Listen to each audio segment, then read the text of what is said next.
Hey friends, welcome to my channel. मैं हूं सोनी और आप सबका वेलकम है मेरे चैनल में। This is history with Sony. तो फ्रेंड्स, बहुत दिनों बाद मैं ये वीडियो लेके आई हूं।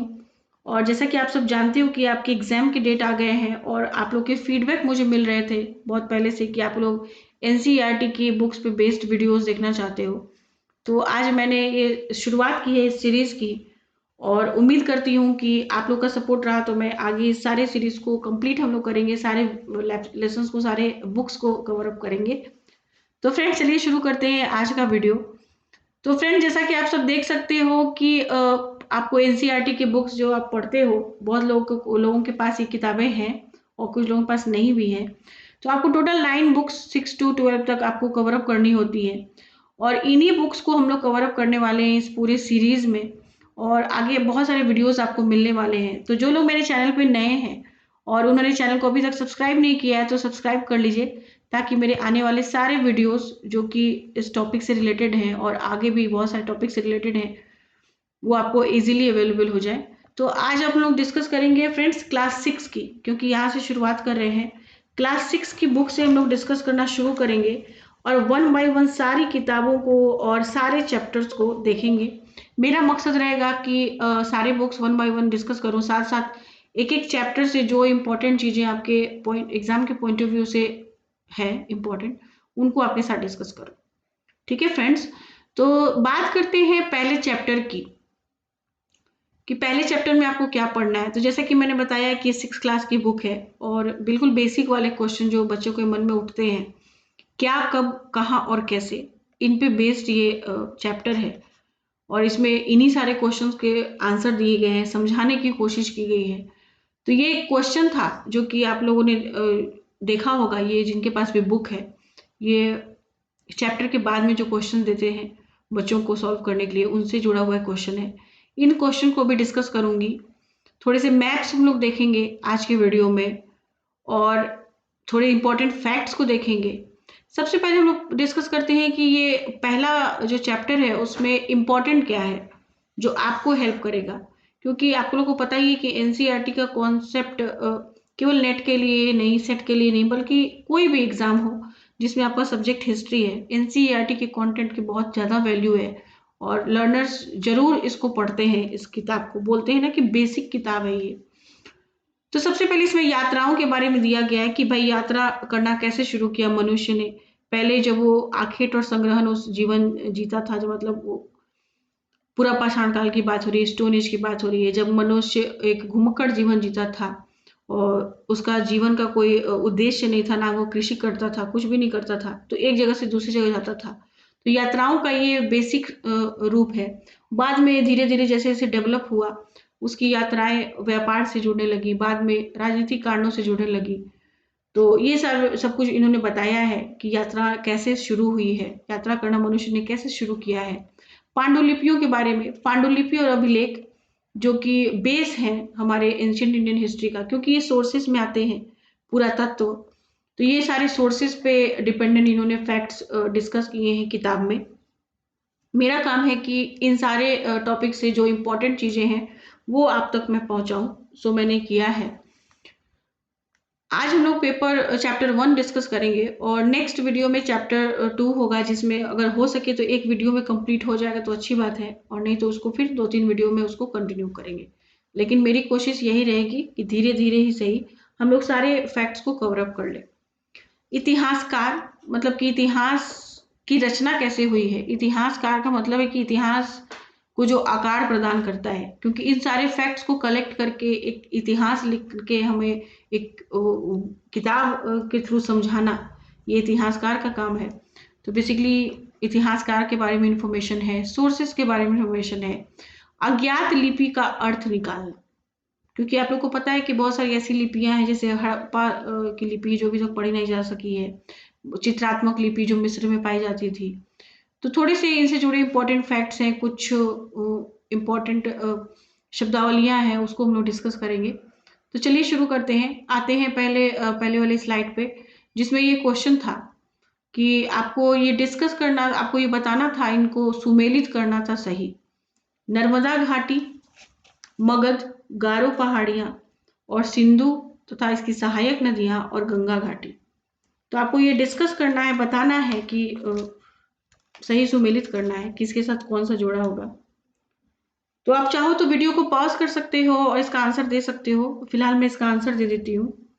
तो नर्मदा घाटी है आखेट और संग्रहण, ये स्टोन एज से जुड़ा हुआ एरिया है जहाँ पे लोग उस समय कृषि करना नहीं जानते थे, केवल शिकार करना और शिकार को जमा करना और शिकार की तलाश में भटकने वाले जीवन को जी रहे थे। पूरा पाषाण काल की बात हो रही है। तो ये आखेट और संग्रहण उनका मकसद था। मगध की बात करते हैं तो आप लोग को पता है कि बड़ा गणराज्य, जब 16 महाजनपद हम लोग पढ़ते हैं तो उसमें 16 महाजनपदों में फाइनली उभर के आता है मगध, और ये पहला बड़ा राज्य मगध था। गारो पहाड़ियां, इसका होगा ऑप्शन नंबर 4, आरंभिक कृषि। इसको हम लोग मैप के थ्रू समझने की कोशिश करेंगे कि गारो पहाड़ियां जो उत्तर पूर्वी एरिया में स्थित हैं और मध्य में विंध्य पर्वतमाला, ये ऐसे क्षेत्र हैं जहां पे कृषि की शुरुआत हुई। ठीक है। सिंधु तथा इसकी सहायक नदियां, इसका ऑप्शन होगा प्रथम नगर। सिंधु और इसकी सहायक नदियों के आसपास पहले नगर की स्थापना हुई है। जब जैसे कि बोलते हैं कि सहायक नदियां, सिंधु जैसा कि हम लोग जानते हैं कि बहुत ही फेमस नदी है और इसके साथ साथ बहने वाली बहुत सारी नदियां इसमें मिलके सब मेन नदी में मिल जाती है, तो इसी को बोला है सिंधु सहायक नदियां। और इसके आसपास के जो एरिया थे काफी उपजाऊ एरिया था और इन्हीं सारे एरिया में 4700 वर्ष पूर्व आरंभिक नगरों का बेसिकली विकास हुआ है। तो ये थे आरंभिक नगर, सिंधु और इसकी सहायक नदियां प्रथम नगर बोल सकते हैं, आरंभिक नगर प्रथम नगर। उसके बाद है गंगा घाटी। गंगा घाटी जिसमें गंगा की सहायक नदियां जैसे सोन वगैरह नदियां हैं, वो इनके आसपास बहुत सारे क्षेत्र डेवलप हुए।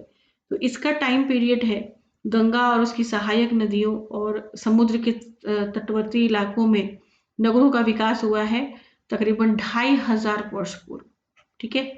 तो ये सब कुछ आपको एक्सप्लेन करके इन्होंने बुक में दिया हुआ है जो कि आप इजीली पढ़ सकते हो। तो ये है इसका सही आंसर जो मैंने दे दिया। अब बात करते हैं नेक्स्ट स्लाइड की। तो इसमें मैंने एक मैप रखा है जो कि बुक में आपको इजीली मिल जाएगा। इसमें आप लोकेशन देख सकते हो, गारो पहाड़ियां, नर्मदा नदी, विंध्य पहाड़ियां, सुलेमान और किरथर की पर्वत श्रृंखलाएं हैं, गोदावरी नदी।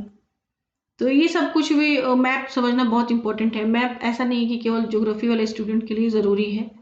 मैप आप हिस्ट्री वाले स्टूडेंट जैसे कि अशोक के अभिलेख, 16 महाजनपद, इन सब की लोकेशन कहाँ है, ये बहुत इंपॉर्टेंट है इनको समझना। अब बात करते हैं नेक्स्ट क्वेश्चन भी है सोर्सेस पे बेस्ड है, इसमें पांडुलिपियों की बात कही गई है। तो क्वेश्चन मैं पढ़ती हूँ, आप आंसर देने की कोशिश करिएगा। प्राचीन पांडुलिपियों, मंदिरों और विहारों में प्राचीन पांडुलिपियां प्राप्त होती हैं। इन पांडुलिपियों से हमें किन विषयों की जानकारी मिलती है? ऑप्शंस हैं धार्मिक मान्यताओं और व्यवहारों, राजाओं के जीवन, विभिन्न औषधियों तथा विज्ञान, उपरोक्त सभी। तो इसका आंसर देने की आप कोशिश करिए। वीडियो पॉज करके आप आंसर दे सकते हैं। फिलहाल मैं बता दूं कि इसका ऑप्शन होगा ऑप्शन नंबर 4, उपरोक्त सभी। तो प्राचीन पांडुलिपियां जो कि आप लोग को पता ही है कि भुज के वृक्ष की छाल से भोजपत्र तैयार किए जाते थे। हैंड रिटन चीजें, जो कि इंग्लिश में पांडुलिपियों को मैन्यूस्क्रिप्ट कहा गया है। हैंड रिटन चीजें जो होती थी पहले प्रिंटिंग प्रेस वगैरह थी नहीं, तो पांडुलिपियां कही जाती थी। बहुत सारे पांडुलिपियां नष्ट हो गई, कीड़े वगैरह खा गए संरक्षण के अभाव में, लेकिन कुछ पांडुलिपियां संरक्षित की गई मंदिरों और विहारों द्वारा, वहीं से ये प्राप्त हुई हैं, जो तत्कालीन धार्मिक मान्यताओं, व्यवहारों, राजाओं के जीवन, विभिन्न औषधियों और विज्ञान, इन सब की इंफॉर्मेशन देती। तो ये सारे ऑप्शन होंगे। तो ये सब कुछ आप समझ सकते हो, ये सब कुछ 6 क्लास का सिलेबस है जो कितना इंपॉर्टेंट है आपकी बेसिक नॉलेज को मतलब इंक्रीज करने के लिए।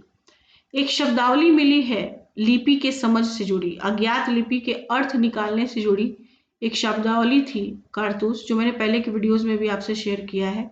एक बार फिर से शेयर करती हूँ कि कारतूस क्या है। तो बेसिकली कारतूस मिस्र के उत्तरी क्षेत्र में रोसेटा नाम का एक कस्बा है। यहाँ से उत्कीर्णित पत्थर मिला है जिसपे एक ही लेख है, वो 3 अलग-अलग भाषाओं और लिपियों में लिखा है। लिपियां कौन-कौन सी है? यूनानी है और मिस्र की 2 प्रकार की लिपियां हैं। कुछ विद्वानों को यूनानी लिपियों का ज्ञान था, वो भी यूनानी भाषा पढ़ सकते थे और उन्होंने बताया है कि ये जो अभिलेख लिखे हैं, वो यहाँ के राजाओं और रानियों के नाम हैं, जो छोटे से फ्रेम में है और इन्हीं को बोला गया है कारतूस। तो ये कारतूस एक शब्द जो बड़ा इंपॉर्टेंट लगा मुझे, वो मैंने आपसे डिस्कस किया और चूंकि एनसीईआरटी की बुक में है तो ऑब्वियसली इंपॉर्टेंट है।